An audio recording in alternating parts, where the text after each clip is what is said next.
Hey friends, did you know that Medium Curious is brought to you by VerySoul? VerySoul is a platform where everyone can receive a free mediumship reading. And it provides us free. Really. And it provides a safe place for mediums in training to go practice, but also practice. Yes, mediums need practice. Yes, we do. But did you know that VerySoul upholds vigorous standards for their working mediums? By requiring compelling evidence in every session, they ensure consistent, reliable, and meaningful experiences for every client. So go to verysoul.com, mediums you can trust. Hey, everybody, I'm Jane. And I'm Sarah. And you're listening to the Medium Curious podcast, the show that explores how the extraordinary is actually ordinary and the ordinary can be totally extraordinary. Oh, yeah. Just magic. It's all magic. Those are big words for magic. Yeah. And our guest today is pure magic, right? Yes, totally. Marisa S. White. She is a fine art photographer who creates surreal narratives that delve into the realms of transformation, spirituality, and the vast spectrum of the human experience. Whoa. Yes. She is, so she's a fine art photographer who makes surreal art with montaging the photography. And I met her at Park City Art Festival. So our conversation kind of just jumps right in. So I thought I'd at least say that part. Okay. Okay. Let's do it. 1, 2, 3, go. All right, Marisa White, we're so excited to have you here. I'm really excited for you to get to know Sarah a little bit as I got to know you a tiny bit when I met you. Can you? Wait.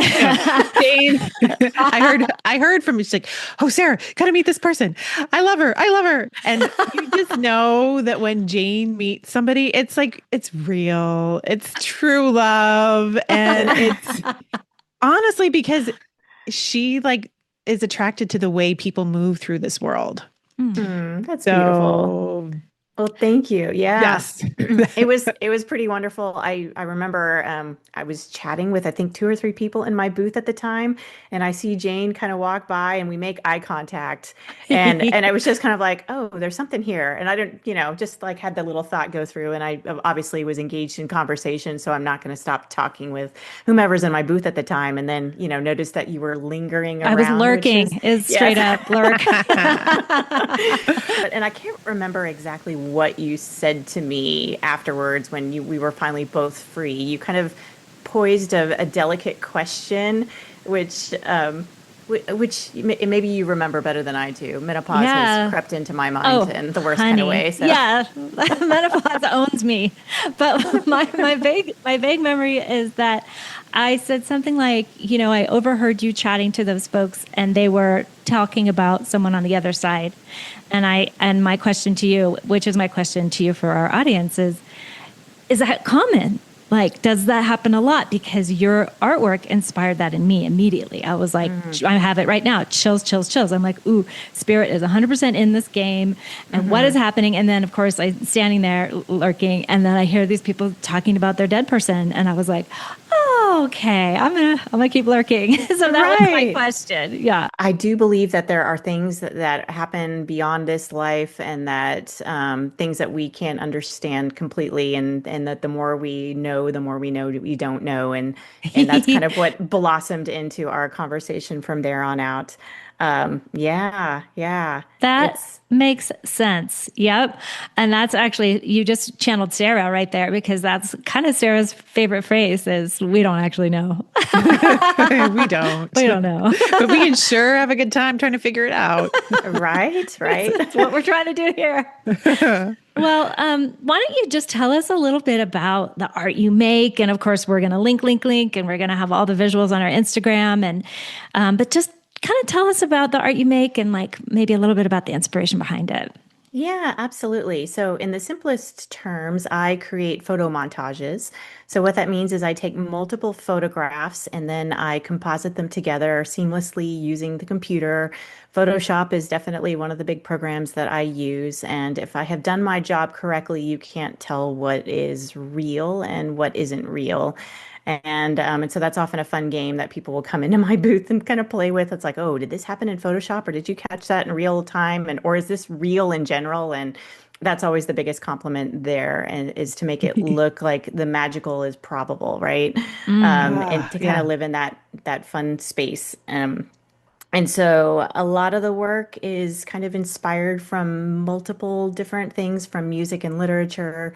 But lately, I'd say over the last 7 or 8 years, it's been kind of more spiritually based as well, too. I Mm. met the most fascinating woman who was a neighbor of mine when we moved to Colorado.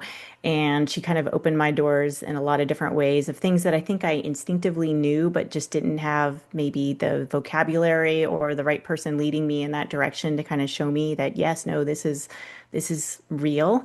Um, and so at that point, all the work started to kind of lean more into the bigger existential type of thoughts of like, wow, why are we here? What is our purpose? And, Yeah. what's the greater story that's out there and all of it. So it's to some degree really me just trying to connect with all of that and then Mm. connect others with the work to have them recognize perhaps in themselves that they are much greater than they give themselves credit for, right? That Oh, we are all so much greater. gosh. So, That is so beautiful. I would say that is kind of my favorite definition of art is that invitation that you have offered is like, hey, here's what you might want to engage, or yeah, it's like an offering, in fact, I was even thinking, this might be too woo for you since I know you're slowly coming over, but like to me, artwork is kind of like a portal. So oh no, I absolutely believe oh, that. good. Yes. Okay. Yes. I was going to see what you think about that. Say No, more about that. I would say for sure that I think us artists tune into something. We get into this flow state when we're really just in the thick of it, and the artwork isn't coming from us. There's something greater working through us. Yeah. And I've noticed that a lot of times with the artwork, and I mean, it's 50-50. I get this question a lot too. It's like, how do you create the work? Do you have the idea first? Or what does that process look like? And so I'd say about half the time, and maybe it's not even half the time. I'm not sure what the skew is. It just depends on the day. But I'll have an idea that's so great that I'll, go through my catalog of images to see what I currently have, or if I need to go out and photograph more, and then start putting all of those pieces together to create that end result. But I would say that sometimes those ideas come out of nowhere too. It's just kind of this instant little download of like, oh, this is an interesting image while I was showering or doing dishes, right? And Yeah. those doing those mundane things, you get those little aha sparks. And then, so that'll happen. So whether or not that's me or something else, it's up for debate, right? But then there's the other side of, well, gosh, I don't know what I'm gonna do, and I know I need to be doing something because this is my job. And I think it was Chuck Close that had stated that inspiration is for amateurs. And I kind of look at that as inspiration slash motivation. Like, you've still got to do the work even if you're not motivated. And a lot of times it's just getting in there and doing creates that motivation and inspiration. And so I'll then start just taking, oh yeah, okay, I've got a folder of like for later use, or also a folder that's in progress that I'll come back to. And I'll just start playing around and taking different images and starting to layer them together to see what works. And I think once I get into that flow, then again, something else takes over and it starts putting it all together. And then it usually tells me what it means after it's done too, which is Oh, Oh, also that's so super fascinating. cool. So that gives me a ping, a light bulb moment where to create gets you in the flow. So that is just the impetus, the creation that can get you into the flow. If Mhm. you're not waiting for the flow to happen to you, you are jumping in the flow and trusting that the flow will carry you. oh, Right, so right. good. Because sometimes the flow just isn't coming, and if we're gonna wait for it to come, then it may Yeah. it may be waiting for a long time. And Yeah, but um, that also means that you've got the act of surrender down and the act of trust where Mm. you just allow it to carry you. You allow it to move through you and come on, and you recognize it when it does happen. mhm. Hey, can we go back, Marissa, to your friend? Because I had the good, fun, and delightful pleasure of giving you a reading. Hmm. Are you coming to me for a reading, which was so special? And that person came right through, didn't She she? did. She did. She did. Yes. Julie. She was definitely special. She was one of the first people that we met when we moved into the neighborhood. And it was kind of funny, this little side backstory, and I do this quite a bit. But the husband and I had been looking for a home. We bought a house sight unseen, and we were working with a realtor, and we knew we wanted to move to Colorado Springs. And we had, I think, put offers on two other, maybe three other houses in the area, and then finally landed on this particular house. And we kind of looked back and, of course, did drive-bys by those other houses when we finally were able to close on this current one. And realize it's like, yeah, that wouldn't have worked for this reason. That wouldn't have worked for this reason. And it's like, no, we needed to end up here in this street in order to be connected with Julie. It's like, I do really feel like that was Oh, part of it. And yeah, so we met her. We were outside. They were walking their dogs. And we just struck up a conversation. And I'm not really sure how we walked down this path, but we had noticed that our dog was kind of quivering a little bit, staring off into corners. And the woman that had lived in this house previously had died in one of the rooms just shy of her 99 no 100th birthday, 2 weeks shy of her 100th birthday. Wow. And so we were kind of wondering, like, is she still lingering a little bit? Is that what our dog is picking up on? And Yeah. so that kind of conversation came up somehow and they had lived on the street for a good 30 years or so. And so they knew who the woman was. And yeah, I think we just brought up, like, do you know, like, how to clear the house or what needs to happen along the way? And then that was kind of the segue that just opened the door for all of those conversations. So turns out she had worked in a couple of different industries, but over maybe the last 4 or 5 years prior to us moving there, started dabbling in all kinds of different things from Reiki to Akashic record readings to obviously guided meditations and leading things along those lines. But she was also doing like essential oil baths, if you will. I can't remember what she called that. There was a term for that. And then she made her own organic skincare products too. Oh, rad. Yeah. So she was just kind of a very beautiful, generous soul. And yeah, she kind of took me in under her wing, and I was just a sponge for all the different things that she had to kind of offer. Some of them were a little beyond what I was capable of comprehending, but other things were just like, yep, nope, this all makes sense. And she was just kind of this wonderful kind of guide teacher and just a really, really good friend. Yeah, so Hmm. I actually got I guess licensed to be a Reiki practitioner, which I don't. Basically, my husband is the only one that gets the benefits from that. oh, Experience.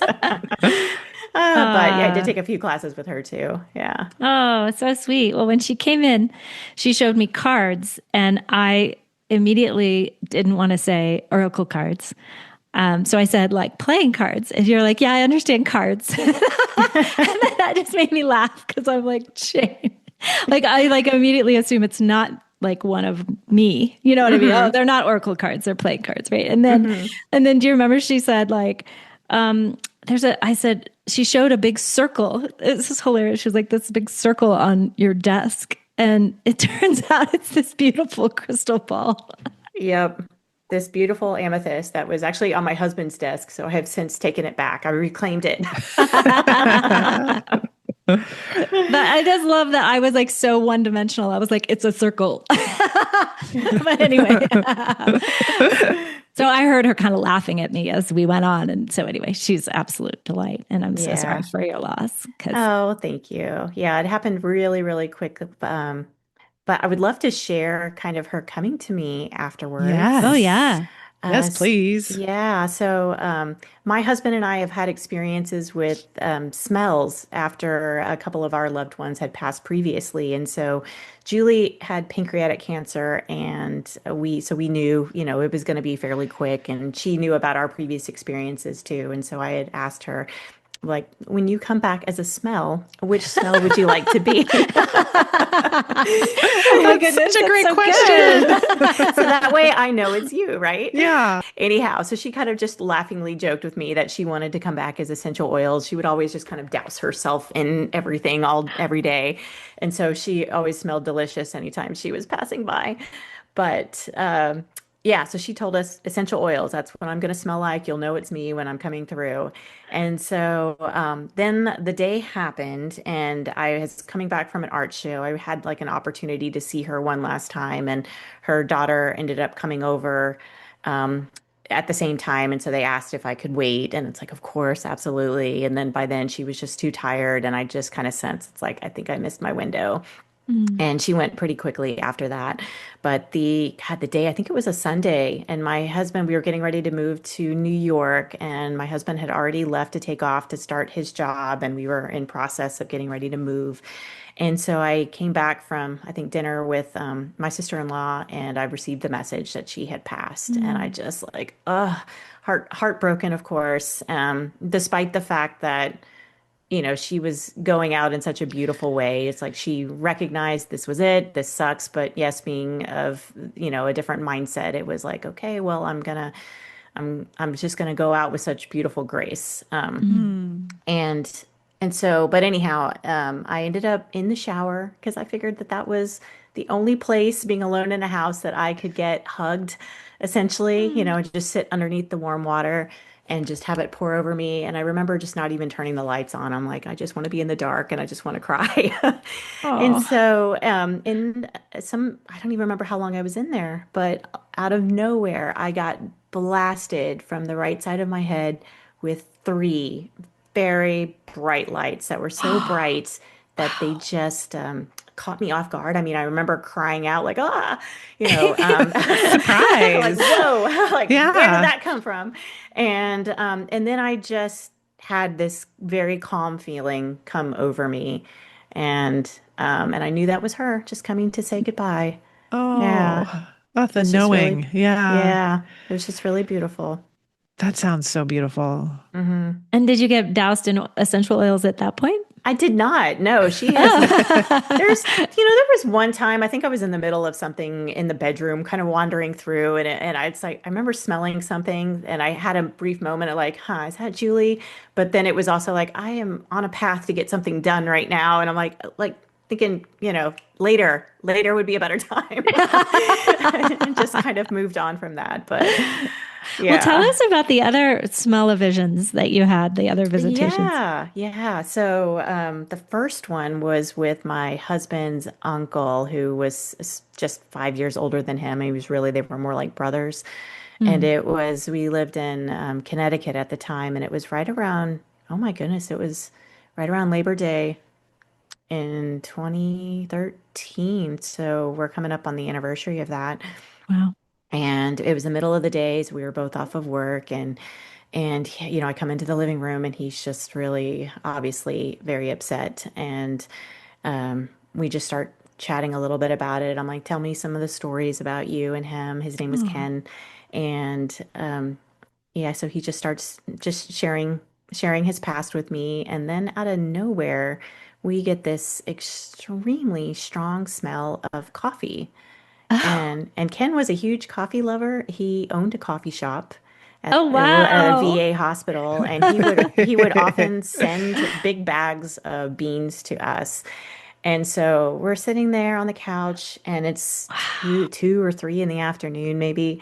And all of a sudden, we look at each other, and it's like, "Do you smell coffee?" And it's like, "Yeah, we both." It's just like it's very evident. And so we Wow. got up, went into the kitchen where the coffee supply actually was, and you couldn't smell the coffee there. I mean, it was That's pretty so cool. amazing. Yeah. So I we, love that you both smelled it. That's Yeah. really astounding. That's very special. Yeah. Yes.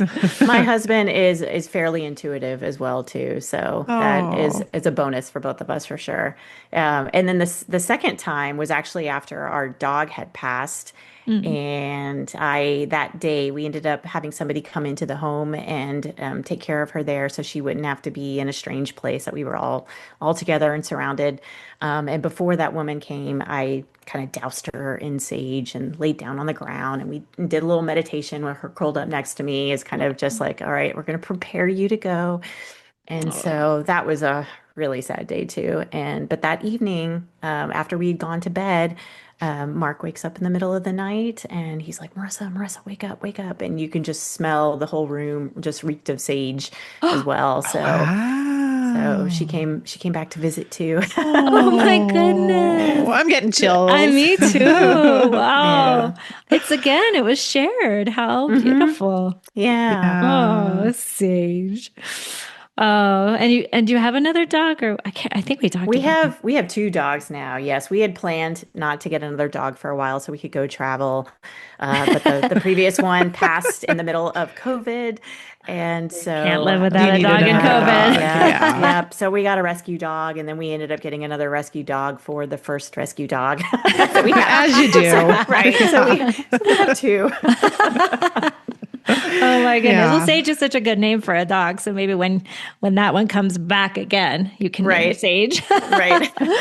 Oh, that's so sweet.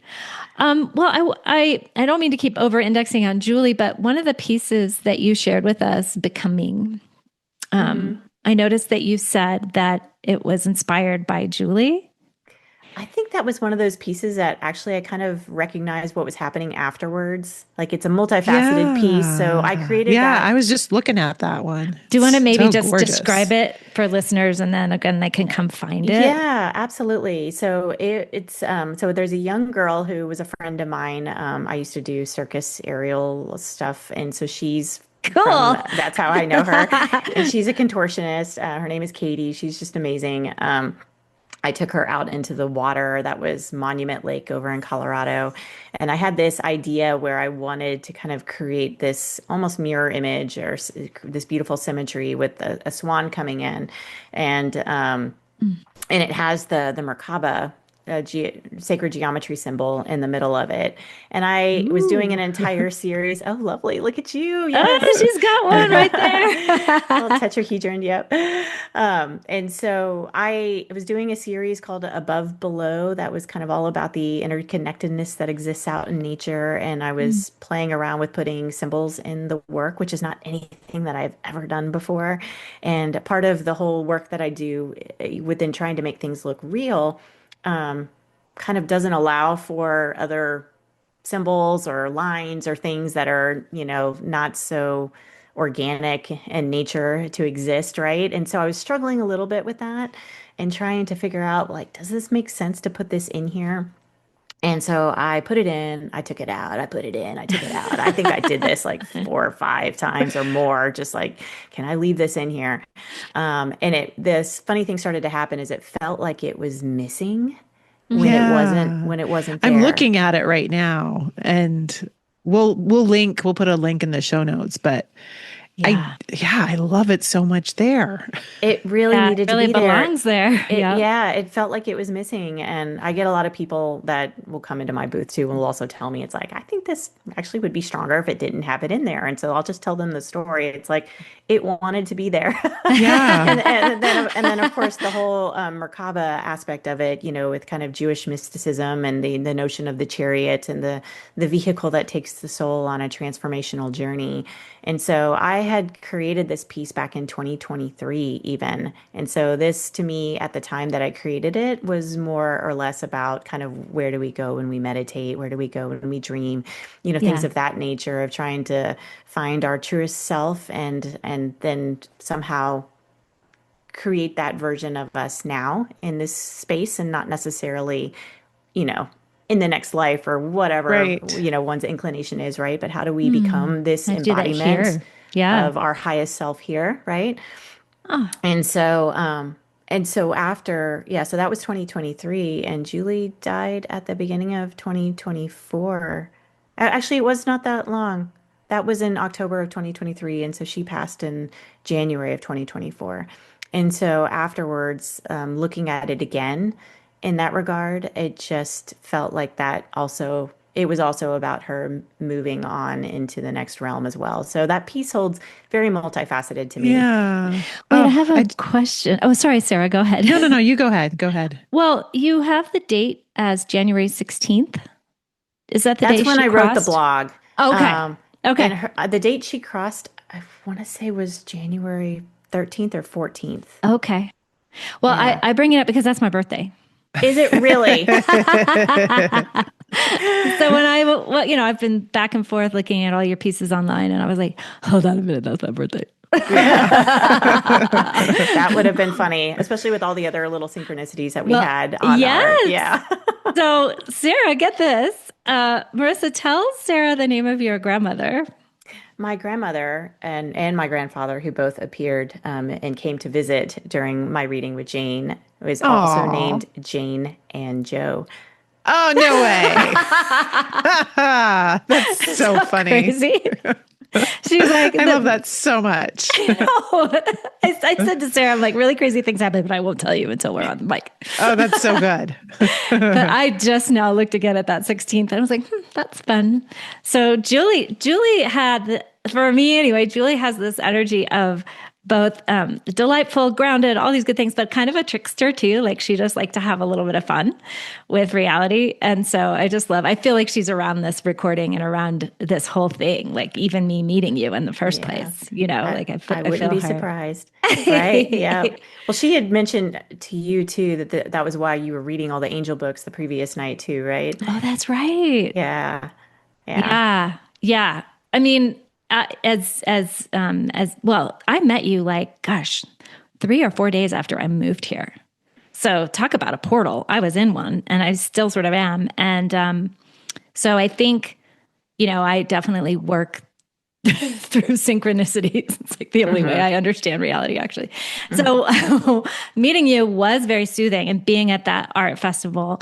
And I just want to add for our listeners that Park City Art Fest is very prestigious. Like It is. it's a big deal to There exhibit there. There are a lot of amazing, talented artists that exhibit there, so it's Yeah. just a huge honor to be included in that for sure. Well, exactly that. And I have like a really cool it's not worth going deep in the story, but when I first met my husband, he lived here, and he ultimately wound up moving to Seattle with me. But I bought a piece for him at the art festival before we were really, really, really together, and it was like a lot of money for me. It was like $500 or something in '98, so it was like a lot of money. And I hid it in the closet, and I just thought, well, if we really are meant to be, then I will present this piece of artwork to him. Otherwise, I don't know what I'll do with it. So anyway, I have this like super like big heart connection with that fest. And then literally like we got in on a, Thursday, and then it started on whatever the math was, it was really soon. And then like I walk into your booth and I see your artwork, and I'm like, this woman has it figured out. Yeah. Well, I would never say that for sure. We're all a work in progress. Did Sure. you just make this move into full-time artist like within the past several years? And Yes, how yes. did you take that leap of faith to do that? Because I know a lot of artists, they'll do it on the side, or they'll do it as, their part-time gig, but you did the full on, this is what I'm doing, I'm going to commit. How'd you do that? Yeah, it's do you want to hear the long version or the short version? The magical version. Okay. So, well, I do have an art degree. I did go to school for drawing and painting actually, and dabbled in photography while I was there and really fell in love with that. So I think at that time, my alt work in the past started becoming more, it was an analog, but more mixed media with photography elements to it. But I didn't believe that I could actually survive as an artist. I think my husband and I were chatting about that this morning, that the whole silly um, starving artist myth that Yeah. we don't know where it came from. I think I was listening to something the other day that talked about how it was actually a piece of fiction that somebody romanticized, and then it got Huh. turned into something greater and became a belief set, which was dangerous. Yeah. to all the creatives out there. But Yes, I regardless, should say so. yeah. So I did not believe that I could make a living as an artist and dabbled in all kinds of other things, kind of doing art in the back for quite a while. That I actually owned my own payroll business for a while there too, for 5 years, which was totally not related to art or anything even remotely. But at the time, I met my husband, and he was the one that was so very encouraging. He was looking at some of Oh, the work that I had created and was like, why are you doing this over here when clearly Yeah. this is like it's like his gift is kind of seeing the truth in other people and kind of seeing where their magic is and kind of helping to bring that to light. And so he definitely did that for me. It took a long time to get to where I am now. So that was God back. We met in 2009 and got married in Uh-huh. 2010. So after I sold my company, I ended up going back to photography school to learn more about digital photography and started creating this kind of work in 2013. And then when we moved we've lived all over. We've lived in like eight different places in the 15 years that we've been together. So we lived in Virginia for a little bit there too. And then that's actually when I started putting my work more out there and kind of there's a place in Alexandria called the Torpedo Factory where all of these artists it's an old actual torpedo place where they used to whoa. engineer these things and that, since it's been repurposed into artist studios, it's the coolest space. And so I had, I think, joined up and started submitting work to the our little art league gallery that they had down there.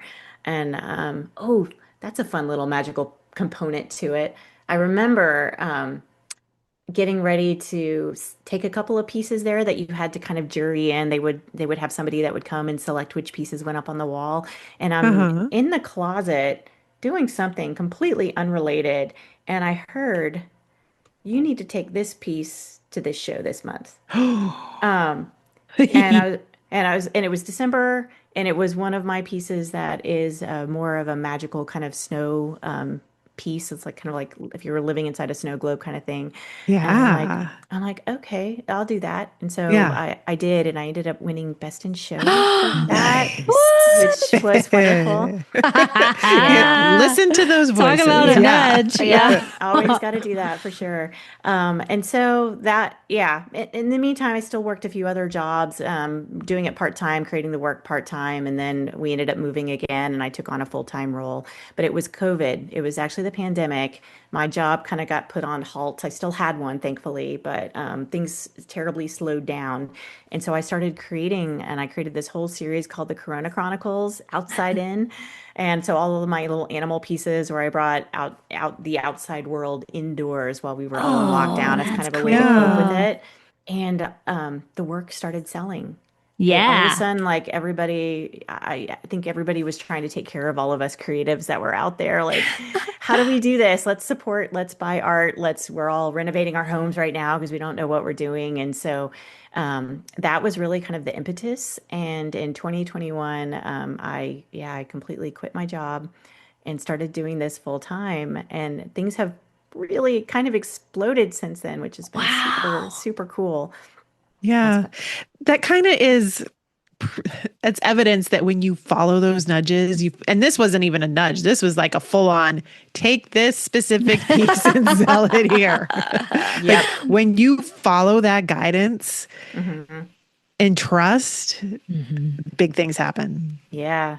Yeah. No, that was very exciting. Things like that happen every so often too. The goal is to fine tune into that more to where it's just happening all the time or just being receptive to it or again, trusting that, hey, this isn't Yeah. this isn't my voice. Maybe I need to pay attention to it, right? Yeah. Yeah. Well, I love what you said earlier. The line was the embodiment of the highest self, which Mm, is a concept that I've been playing around with personally and finding so much comfort in that. And that, like, that's maybe who knows what the goal of this whole thing is, but it seems like right. one of them, like a really good one. Um, and I wonder about how it feels knowing that your work is hanging on walls and I see you on Instagram and on your blog that people are like, I love this and I want another one, and like I loved seeing that relationship, and I'm wondering, like, what's your favorite outcome? Like what's your favorite idea of what happens once the art leaves your hands? Oh gosh. I That's a great question. I had this one woman email me once and it came at a right moment too, because sometimes regardless of the success that we have, we sit there and we question whether or not it's gonna Panic. right. Oh, that's me. That's me. It's like, can this, be maintained? Yeah. Or is this a fluke or all of those different things? And so I think I was having one of those moments. And then I received an email from this woman thanking me for creating this piece that she had bought, and that every time she looks at it, it reminds her that she's strong. Yeah. Oh my God. Yeah. I'm going to cry. Yeah. Oh, So I do have, obviously my work is not for everybody, and that's true for any kind of art, right? That's the Sure. Oh, yeah. subjectivity and the Yep. beauty of art. And, Yep. Sarah, I know you're a musician too. So same kind of thing. Like there's so many Yeah. different genres and types of That's music. right. Yeah. And so I'll get the people that, move on and they don't give it a second glance, or it's like, oh, Photoshop, dirty word, like, yeah, it's not real or art, whatever. But then I'll have the other people that will walk through and it will hit them. And mm. a lot of times they'll come in and they just have the biggest smiles on their faces, or they will have their hand over their heart. Oh, And that's so and I good. yeah, and I'll just ask them, it's just like, so what are you feeling? And they're like, I don't know, but it feels good. And Oh, then Yeah. I will have others that will just come in. Some of them have told me that, oh my God, I had a dream that looks just like this, and I've oh, never witnessed this before. And then I have other people that are just flat out crying in my booth as well too. That's so So powerful. it really is. So to be able to connect with others in that way is just such a beautiful thing. I mean, obviously it's very validating too, but it just reminds me that I'm doing something bigger here than just creating work. It's this beautiful conduit, if you will. Connection. Yeah, it is Yeah. connection. Yeah. wow. I mean, we could stop right there and then just all sit and sob if that sounds about right. Marissa, do you have anything else that you might want to just share with our sweet listeners about your brilliance? Because I'm Oh my just such a goodness. fan.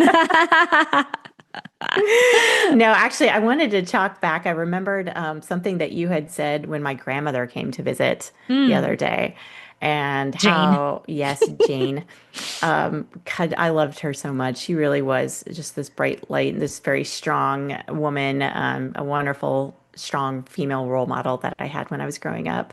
And she had told you that she took a little credit for some of the artistic Yeah, work that I had that's been right. doing. Yep. Yep.